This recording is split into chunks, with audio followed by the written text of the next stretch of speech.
Il y a quelques mois, j'ai rencontré un homme et on en est venu à discuter de tout et de rien et on a fini par parler de ses relations sentimentales et de mon activité de coach en amour. Il me demandait si c'était normal qu'on perde la passion du début d'une relation.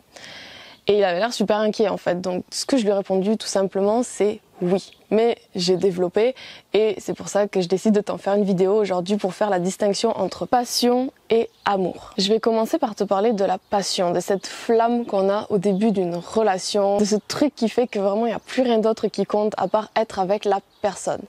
Mais justement, tu vois que cette petite période-là, ça ne dure pas. Donc je vais commencer par te parler de la passion. Donc qu'est-ce que c'est? C'est plutôt quelque chose de physique au début de la relation où tu as envie de tout le temps être avec la personne, de tout le temps la toucher, de tout le temps être collé à elle. Et c'est pour ça que ça va être le feu au début parce que tu vas apprendre à connaître cette personne, tu vas découvrir de nouvelles choses sur elle, tu vas faire de nouvelles expériences, tu vas avoir de nouvelles habitudes qui vont se créer. Et ce que je voudrais te dire, c'est que c'est normal que ça s'estompe, tout simplement parce que à force tu vas finir par connaître de plus en plus cette personne, tu vas avoir ces habitudes nouvelles qui vont s'être ancrées dans ton quotidien et qui seront plus nouvelles. Et là on va déboucher sur ce qu'on appelle l'amour. C'est quelque chose qui se déclenche, qui arrive à peu près entre 6 à 1 an de relation, plutôt 1 an quand même. Et là, donc, il va plus y avoir cette espèce de passion où on n'a plus envie de rien faire à part être avec la personne.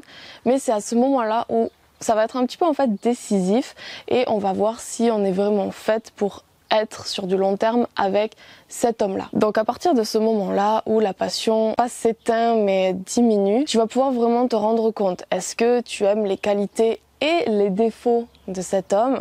Est-ce que ça te dérange à un point où tu peux plus être avec lui?